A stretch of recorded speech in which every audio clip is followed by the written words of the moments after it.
Hi. Hi, Bubby.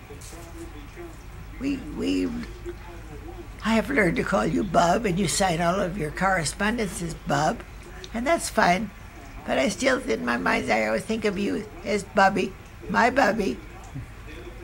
only son, and from the very beginning, he meant so very, very much to me and to your daddy too.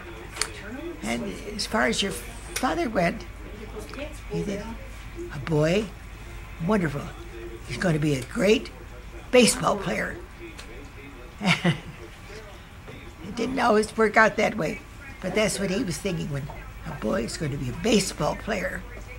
And, you know, I look back and I think of my Bubby when he was just fine, healthy baby. And about 10 days after his sister Barbara was born, Bobby came down with pneumonia, and he had been staying with his Auntie Doris because somebody had to take care of Bobby, and so he was there with Auntie Doris. Then he became very, very sick, and she and the neighbor next to her, Mrs. Stoffer, would come over and they would take care of him and do all the care for him. And the doctor came by to see him every morning and every night because he was worried, very much concerned about him. And then after many weeks, really, the doctor managed to come just once a day. He was doing a little better. But by that time, he didn't feel it, I'm sure, much better. But he was able to, if you hold him up, during all this illness, he had forgotten how to walk, because he was only 2 years old. He'd forgotten how to walk. He'd certainly forgotten about anything he ever knew about talking. He couldn't talk. And so you poor little darling, and they got you up on tried to get you on your feet, tried to teach you to walk again. And they brought you over to the window at Eddie Doris's place so I could see him. They wouldn't let me go in because they were afraid I might bring some germ into him. So I couldn't go in to see my little one, but I could look in through the window. So they brought him, and there I saw this poor little one who didn't know me at all. And he just, I felt terrible, terrible, terrible. And then, well, after a while, he grew better, and he was able to stand up, and come to the window and talk to me. But I was not allowed yet to go in and be with him. So the time finally did come, and he really had to learn how to walk all over again. And so when we took Bobby up home, he was still needed a great deal of care. And that's when I look back and I think I expected far too much from your little sister, because she was only 40 months younger than he, and 40, less than 2 years. And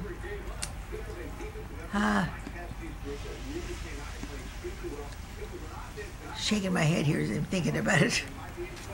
And so I had to walk with him, and we tried to walk and help him gain back his ability to walk a bit. And then after it was over so he could walk, he was still very susceptible to anybody with a cold could not come near, because he would be felled right away. So people stayed away. They'd inquire about Bobby, but they wouldn't come. very thoughtfully. And so gradually,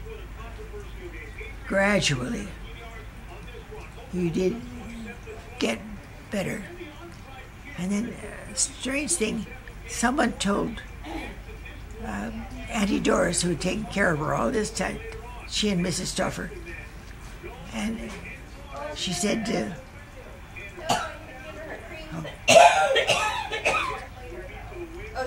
what am I going to say? All right. Told Auntie Doris that Bobby had had pleural pneumonia in both lungs. And she said, if I had known that, I couldn't have taken care of him. But she didn't know it. And so she and Mrs. Stoffer did take care of him. So when he finally came home, then we had to guard him against anybody that might possibly bring a germ. But at long last, he did come out of it. And instead of the little roly-poly boy that went to be taken care of by Auntie Doris, he was now slender, tiny little fellow. But she did come out of that, and thank goodness for that, because you have meant so much to me over the years. My own son and I can feel the communication there. I don't know whether it's always the mothers and sons do that, but I felt it with you so much, Bobby. So I'm always happy to think about that. Remember all the work we did on my memoirs. It was wonderful. What a great accomplishment for you and for me as well. Together we did that.